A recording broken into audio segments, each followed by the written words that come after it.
Shalom saudara-saudaraku yang terkasih di dalam Yesus Kristus. Mari kita akan kembali belajar dari kitab Yakobus. Dan saat ini kita akan belajar bersama-sama dari Yakobus pasal 3 ayat 5b sampai ayat yang ke-12 dengan tema keganasan lidah tak bertulang. Mari saya akan bacakan firman Tuhan. Lihatlah betapapun kecilnya api, ia dapat membakar hutan yang besar.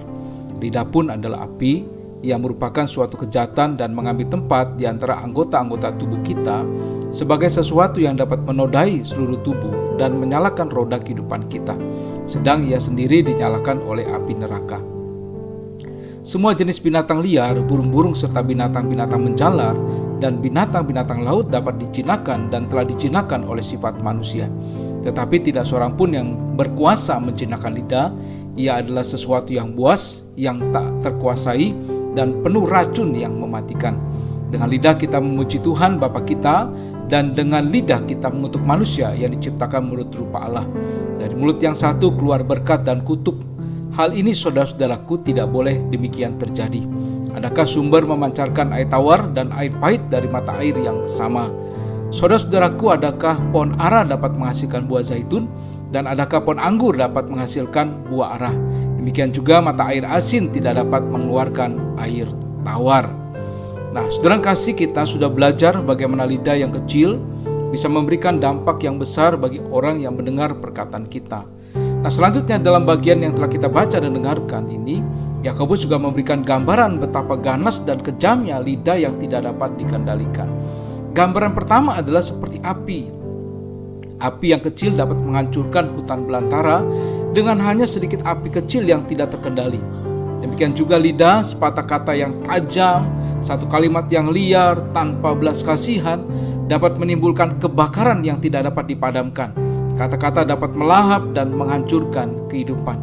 Nah, Yakobus sangat spesifik dengan sumber energi penghancuran lidah ini. Lidah yang memicu kebakaran akan dibakar dalam neraka. Yakobus menggunakan istilah Gehenna yang merujuk kepada lembah Hinnom di pinggiran kota Yerusalem sebelah selatan yang digunakan sebagai tempat pembuangan sampah, di mana api akan membakar sampah yang ada di situ. Dari neraka semacam itulah kata-kata yang menghancurkan muncul dan merobos keluar dari mulut kita. Saudara, kemudian yang kedua, lidah digambarkan sebagai dunia kejahatan, di mana lidah kita bisa dipakai untuk kejahatan yang bisa merusak dan menyakiti orang-orang kita kasih dan di sekitar kita. Bahkan dengan lidah yang tak terkendali ini, peperangan besar pun dapat terjadi. Nah, saudara, kemudian yang selanjutnya yang ketiga, lidah juga digambarkan seperti noda yang mengambil tempat di antara anggota-anggota tubuh kita sebagai sesuatu yang dapat menodai seluruh tubuh. Sebuah baju seindah apapun, saudara, ketika ada noda hitam sedikit sekali, sudah merusak keindahan baju tersebut.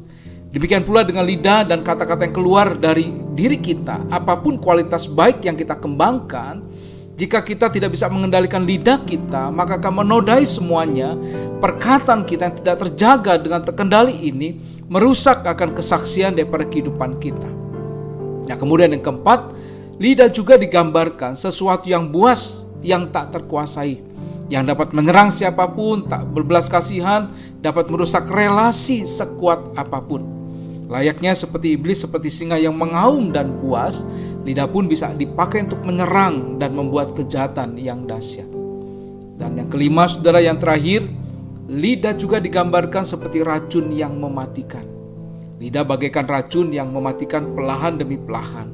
Saudara, tanpa sadar, kalau perkataan demi perkataan yang kejam dan tak berbelas kasihan keluar dari lidah kita kepada orang kita kasih dan akan terpendam menjadi luka-luka batin yang sulit dipulihkan.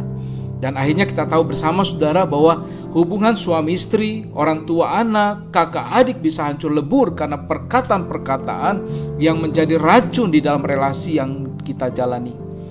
Nah, saudara kasih, karena mengingat betapa buas, kejam dan dahsyatnya kehancuran karena lidah tak terkendali ini, mari saudara kita berkomitmen bersama-sama.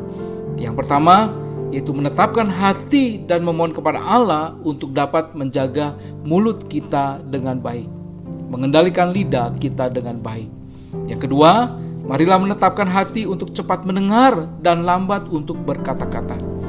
Yang ketiga, menetapkan hati untuk tidak pernah menghadapi orang dengan kata-kata yang menghina, merendahkan, atau menimbulkan keputusasaan. Yang keempat, marilah saudara kita menetapkan hati untuk tidak mengeluarkan kata-kata yang menyerang, yang menimbulkan pertengkaran, memfitnah, bahkan menghakimi orang lain apapun alasannya.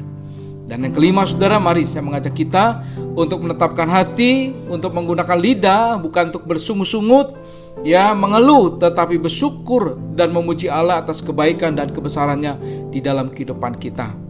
Sekali lagi saudara, mari kita berkomitmen untuk menjadi berkat melalui perkataan kita yang lemah lembut dan menyegarkan, terutama bagi orang-orang yang kita kasih dan cintai.